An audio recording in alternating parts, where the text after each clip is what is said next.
हम डिस्कस करेंगे एईसी हिंदी औपचारिक लेखन यानी हिंदी भी, जो कि सेकंड सेमेस्टर के ऑल यूजी कोर्सेज में ये जो हिंदी है प्रोवाइड की गई है। तो आज हम इसका इंपॉर्टेंट क्वेश्चन और एग्जाम पैटर्न जानने की कोशिश करेंगे और ऐसे क्वेश्चन जो आपके एग्जाम में आपको डेफिनेटली देखने को मिलेंगे। तो वीडियो स्टार्ट करने से पहले अगर आप हमारे चैनल पर पहली बार आए तो चैनल को सब्सक्राइब कर ले और मैं टेलीग्राम चैनल भी जरूर ज्वाइन कर ले, लिंक मैं डिस्क्रिप्शन बॉक्स में आपको दे चुका हूँ। तो स्टार्ट करते हैं वीडियो। तो किसी भी सब्जेक्ट का इंपॉर्टेंट क्वेश्चन जानने से पहले हमें बहुत ज़रूरी है कि उसका पहले हम सिलेबस जान लें। तो पहले देख लेते हैं AEC 2 यानी हिंदी औपचारिक लेखन का सिलेबस क्या है। तो टोटल इसमें 2 यूनिट आपको देखने को मिलेगी, ठीक है ना। तो देख लेते हैं। पहली यूनिट का नाम है लेखन दक्षता का विकास, इकाई 1 में, जिसमें आप कार्यालयी हिंदी, व्यावसायिक हिंदी, टिप्पण और प्रारूपण, सामान्य परिचय, प्रतिवेदन और विज्ञापति महत्व, ये पढ़ोगे।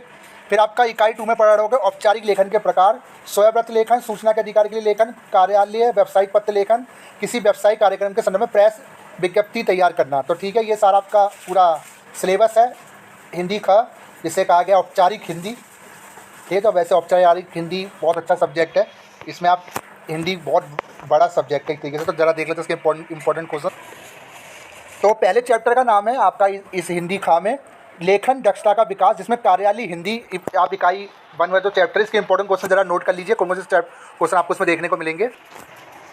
तो देखिए, इसमें जो इंपॉर्टेंट क्वेश्चन आपको देखने को मिलेंगे, पहला मिलेगा कार्यालयी हिंदी को परिभाषित कीजिए कि कार्यालयी हिंदी होती क्या है। देखिए, कार्यालयी हिंदी वो हिंदी होती है जो प्रशासनिक हिंदी होती है, मतलब जो कार्यालय जैसा काम होता है उसमें जो भी नोटिस वगैरह तैयार किया जाता है उस हिंदी के बारे में बात हो रही है। ठीक है, क्वेश्चन नंबर 1 इंपॉर्टेंट है। फिर क्वेश्चन नंबर 2 इसमें इंपॉर्टेंट है, किस संवैधानिक प्रावधान के अंतर्गत कार्यालय हिंदी के संबंध में विचार किया गया है। तो पहला और दूसरा इसमें इंपॉर्टेंट है, तीसरा इतना इंपॉर्टेंट नहीं है क्योंकि ये भिन्न करने के लिए कह रहा है। तो जब आप इसकी परिभाषा पढ़ोगे ना तो तीसरा अपने आप ही आप बना के लिख सकते हो। तो पहला और दूसरा इसमें इंपॉर्टेंट है, ठीक है। फिर आपका नेक्स्ट चैप्टर है व्यावसायिक हिंदी, जो व्यवसाय में यूज होती है, जो बिजनेस में हिंदी यूज होती है। इसके इंपॉर्टेंट क्वेश्चन देख लेते चैप्टर के।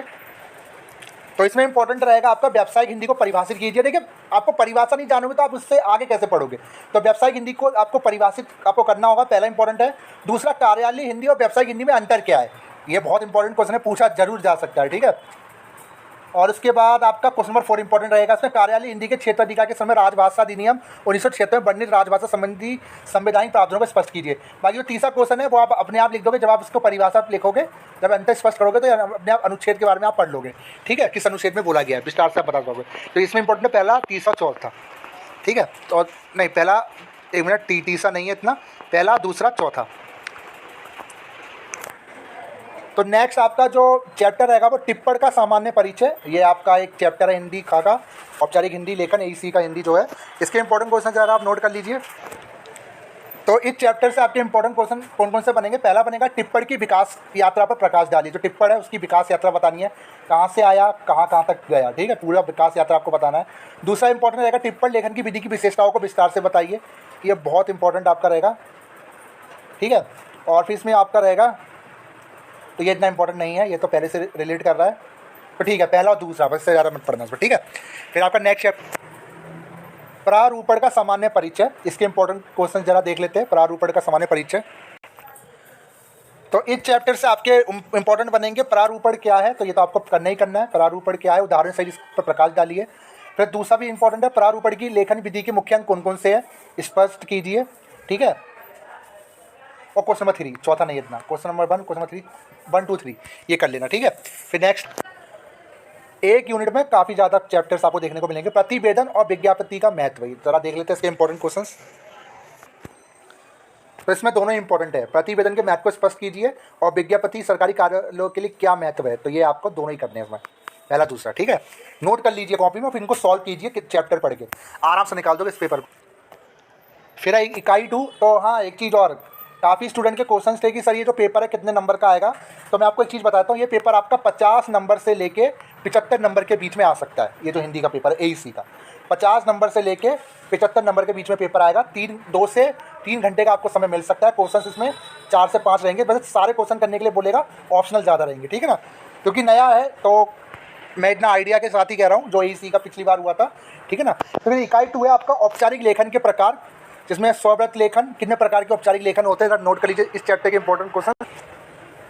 तो इसमें क्वेश्चन नंबर 1 इंपॉर्टेंट है, स्वव्रत किसे कहते हैं, उदाहरण सहित समझाइए। फिर आपका रहेगा स्वयंव्रत लेखन के समय किन किन बातों का ध्यान रखना चाहिए, क्वेश्चन नंबर 1 और 2। तीसरा, आप क्वेश्चन नंबर 2 से रिलेट कर सकते हो, जब आप किन किन बातों का ध्यान रखोगे तो उसमें महत्व भी आप जरूर जोड़ोगे।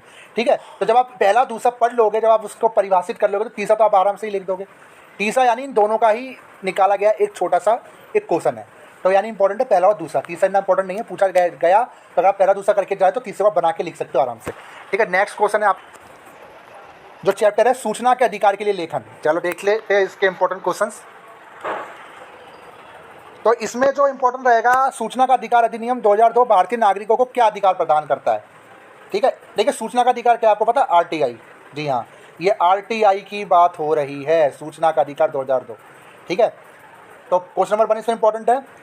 क्वेश्चन नंबर 3 एक तरीके से पूछा गया, सूचना का अधिकार अधिनियम 2002 की आवश्यकता क्यों पड़ी।